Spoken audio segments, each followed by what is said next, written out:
Donc rebonjour à tous, on est avec Dimitri Saboureau, Yo. qui est lui aussi à top à le WCQ Vichy, et qui va nous présenter sa liste, il jouait Sky Striker pour cet événement, et donc il va nous expliquer pourquoi le choix du deck surtout, et aussi les tech cards qu'il a pu jouer, pourquoi cette liste, voilà. Alors, Brandish Maiden, pourquoi le deck? Déjà parce que j'adore le deck, ça fait longtemps que je le joue. Et en fait, malgré la banlist qui a touché Roll, Kagari et Drone, bon, depuis très longtemps maintenant pour Drone, bah, le deck a certes perdu en consistance et aussi beaucoup, enfin surtout beaucoup en résilience avec Roll et Kagari. Pour moi, le deck est toujours aussi bon. Surtout par rapport à la méta actuelle en fait, le deck a tous les outputs en fait. Bah, le deck vraiment, enfin toutes les cartes du deck sont faites pour contrer la méta. On a Sharkanon qui bannit un, c'est trop fort. On a Ancre qui stoppe les combos à elle seule. On peut jouer des cartes de raciste, on le verra dans les pièges, on en joue une, c'est la meilleure carte du format pour moi. Et le deck a vraiment tout, et pour peu qu'on a bien traîné le deck et qu'on connaisse ses match-up par cœur, en fait, ça déroule en fait. Et même si on brick, parce que le deck a tendance facilement à brick, on peut jouer même avec des bricks en fait. D'accord. Donc juste une petite question avant de commencer la deck profile. Est-ce que tu t'as dit que le deck avait perdu beaucoup en consistance, mais est-ce que tu considères que s'il est joué avec vraiment beaucoup de parcimonie, bien joué, tu penses que c'est toujours l'un des meilleurs decks du format? Pour moi, enfin, en fait, pour moi, un des meilleurs decks, je ne sais pas, mais en fait, je trouve que vraiment très bien joué, en fait, le deck n'a pas de défaut, en fait. D'accord. Que, justement, malgré le problème de résilience, même malgré le problème de résilience, en fait, juste si on sait bien gérer ses ressources et qu'on crame pas tout comme un débile, en fait, on pourra toujours s'en tirer, genre vraiment, j'ai fait X1, je fais quatrième à l'issue des rondes, et j'ai eu des mains, pourtant, vraiment, genre, 30 traps et deux cartes useless, et j'arrive à quand même à prendre la game juste parce que je l'utilise au bon moment, que je sais temporiser, en fait. D'accord. Donc juste sur ça, ça suffit, hein. Donc un peu comme Donovan dans la vidéo précédente, t'as aussi gagné des match-up à l'expérience, t'as pris ton temps, tu savais quoi contrer à quel moment, c'était... D'accord. Bon, si tu veux, on commence le deck profile. Allez, on va commencer par les monstres, enfin, par le monstre, hein, on joue 3 raids, on va pas présenter le monstre, hein, il fait tout. Il se recycle à l'infini, on peut en effet rapide, il distribute, il spin une link, il reborn du cimetière quand une link est pétée. On la touche, on a gagné en fait. Enfin en fait juste avoir ça en main, ça fait que la main n'est plus une brique en fait, parce qu'on peut démarrer les combos, on peut recycler quasi à l'infini. Ok. Ensuite, bon, les gens seront peut-être pas forcément d'accord avec ça, mais je joue une line-up de hand-trap assez épaisse en fait. Je joue 10 hand-trap en tout. Hmm. Bon, je vais déjà les présenter et après je dirai pourquoi. 3H, parce que c'est la plus versatile, elle va partout, elle est bonne contre quasi 100% des match-up et ce sera jamais une brique en main dans quasi aucun match-up. x3 parce que trop fort. Je joue 2 Ghost Ogre. Pourquoi Ghost Ogre? Parce que pareil, je la trouve assez versatile. Contre Pendule, c'est trop fort. Même contre des decks comme Orcus par exemple, ça va vraiment le ralentir en fait. Et ça reste une bonne draw. Par exemple, contre TD, ça peut être Diagramme, ça peut être la draw sur Héritage ou sur Disciple. C'est vraiment trop fort en fait. Hmm. Contre un joueur inexpérimenté, contre Orcus, c'est très fort.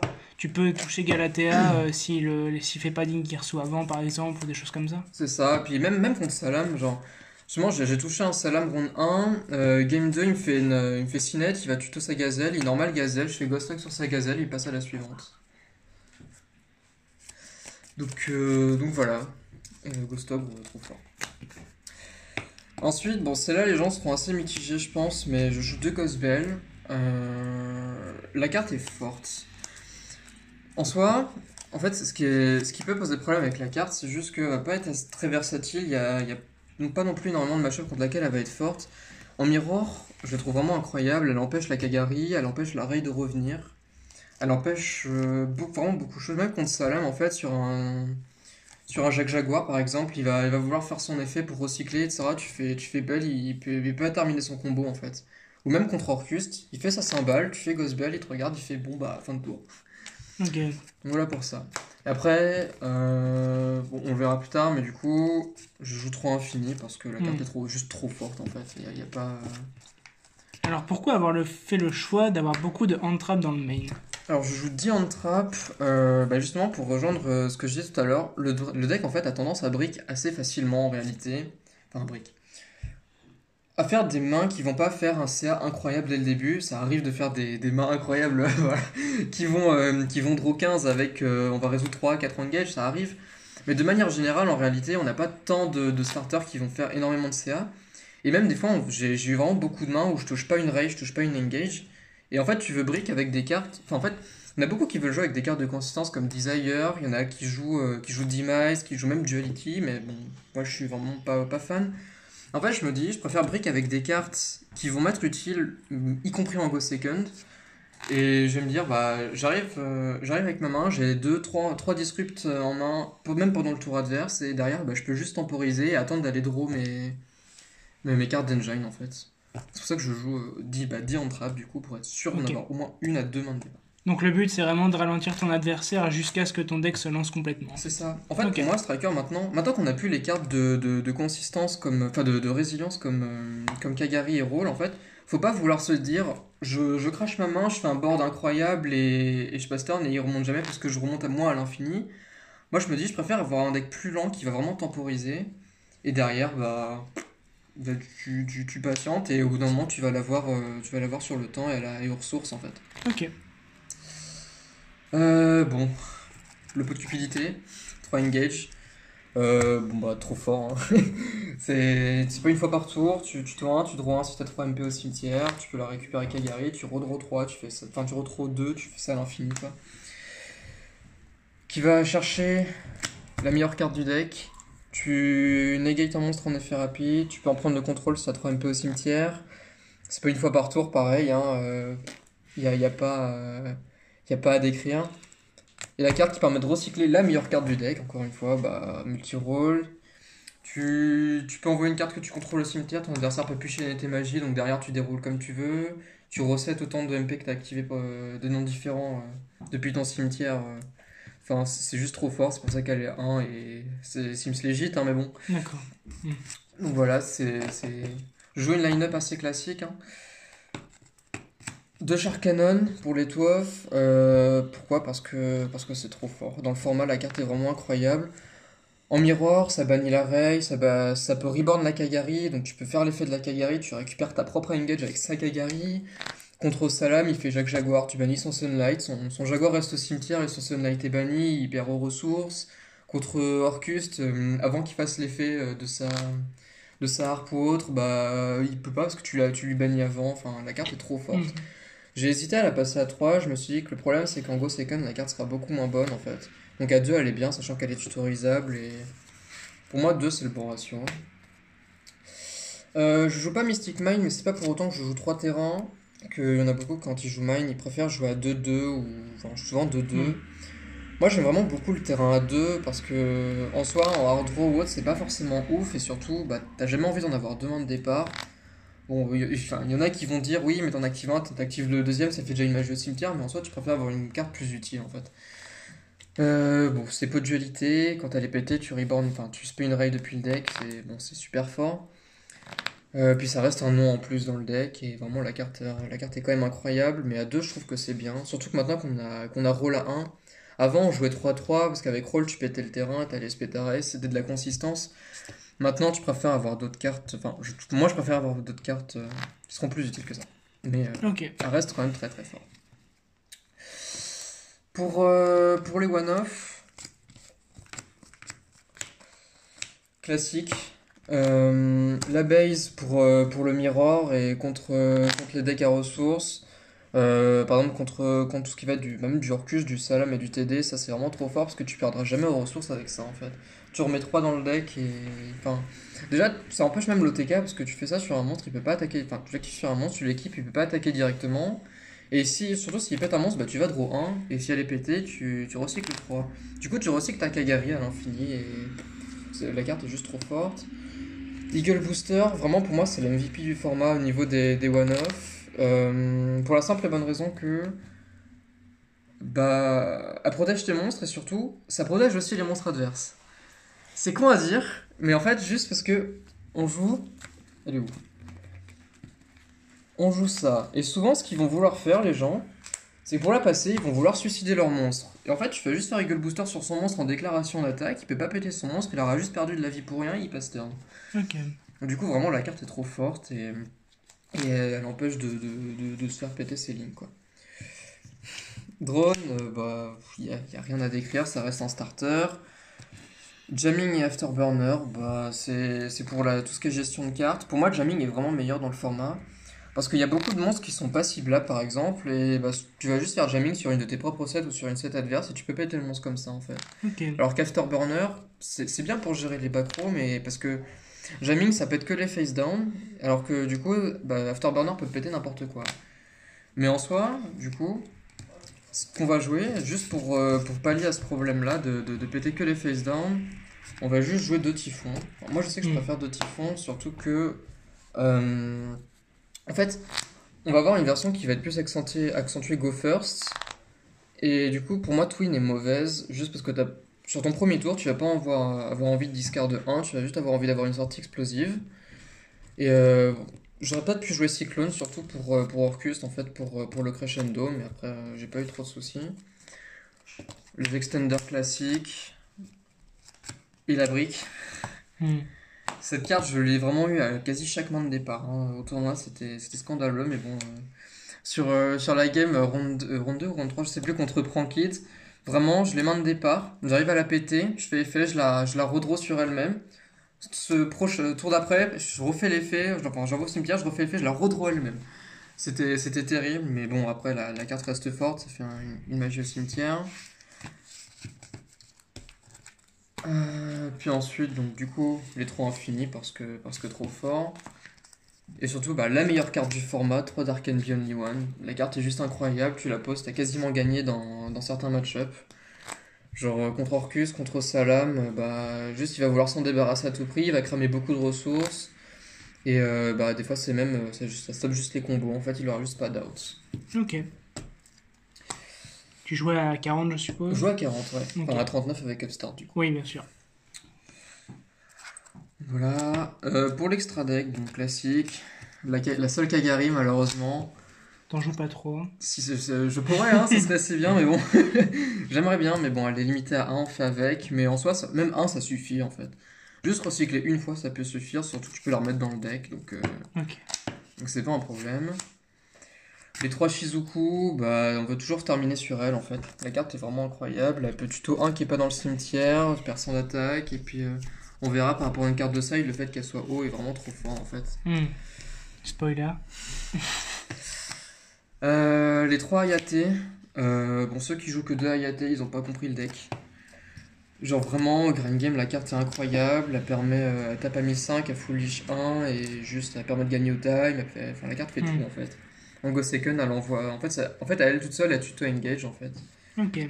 La carte est vraiment incroyable et elle fait tout. De Kaina, j'en aurais résolu aucune, enfin j'en aurais même invoqué aucune je crois.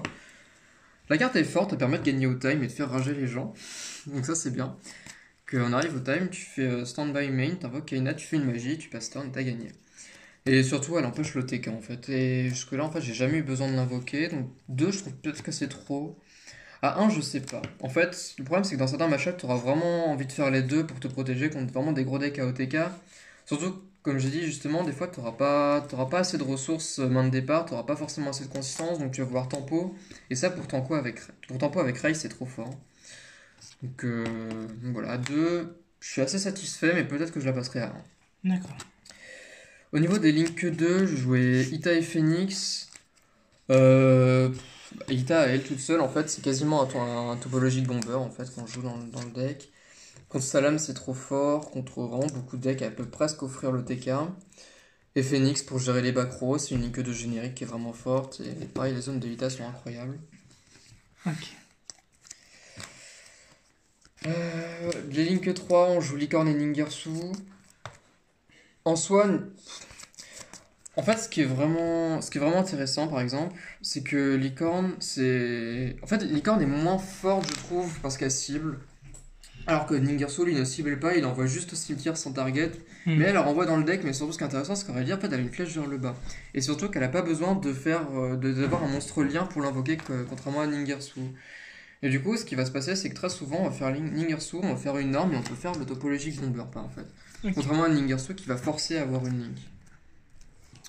Mais les deux sont vraiment trop forts, ça permet de passer beaucoup de cartes. Et les link cards, bah, topologique bomber et Borel Sword, lui, bah, si t'as un drone ou un Shark Cannon, ou les deux, bah, tu peux rasboard 1 à 2 fois par tour, en fait, c'est trop fort. Hmm. Et lui, bah, c'est l'OTK. D'accord. Donc assez classique en fait. Oui, c'est vraiment une line-up assez simple. Pareil, au niveau du side, c'est assez classique. La carte est trop forte. 3 Dino Wrestler, c'est... Bon, j'en ai pas affronté, mais contre Thunder Danger, juste si t'as elle en Go Second, t'as juste gagné, parce que lui seul, il passe Hot Red plus la sphère, en fait. Hmm. Tu l'invoques, tu passes en battle, tu tapes la sphère, il va être obligé de forcer 2 cartes, en fait, Ouais. pour les deux. 3 lancers. Alors, la carte a vraiment été incroyable sur ce tournoi. J'ai affronté du Orcus Luna Light et j'ai juste gagné sur ça. Mais on se posait la question justement si nos matériel n'était pas plus intéressant, mais actuellement la carte a vraiment été très forte et puis même elle permet de Hmm. jouer autour d'Evenly. Bon, c'est plus rare, mais ça peut arriver. Ou même sous macro ou Dimension Shifter. La MVP du tournoi, Hmm. Nibiru, vraiment la carte est incroyable. Pareil, je l'ai résolu 2, 3, voire 4 fois. Y a pas à dire, la carte est trop forte. Bon, même si elle m'a fait perdre, pour le coup, elle m'a fait perdre en top cut, mais parce que j'en touche 3 mains de départ et il fait que 4 invoques, donc ça m'a juste été une brique, mais bon. La carte est juste trop forte. Ok, je vais poser la même question qu'à Donovan dans la vidéo précédente. Est-ce que elle était bonne parce que les gens jouent pas autour ou parce que vraiment t'étais obligé de la placer et l'adversaire était obligé de Hmm, pas jouer autour en fait. Il était obligé Ça de faire dépend. 5 Moi, je trouve invocations. que vraiment les gens, s'ils veulent faire en fait, surtout contre SS, tu sais que tu vas te faire rasboard très facilement en fait, surtout au post-side. Du coup, les gens sont obligés de forcer un board complet et du coup, ils vont rarement jouer autour de Nibiru. Ou alors, s'ils jouent autour, bah, tu vas avoir des outs derrière qui seront assez utiles. Après, il y a eu des erreurs. Par exemple, je me souviens contre un pendule.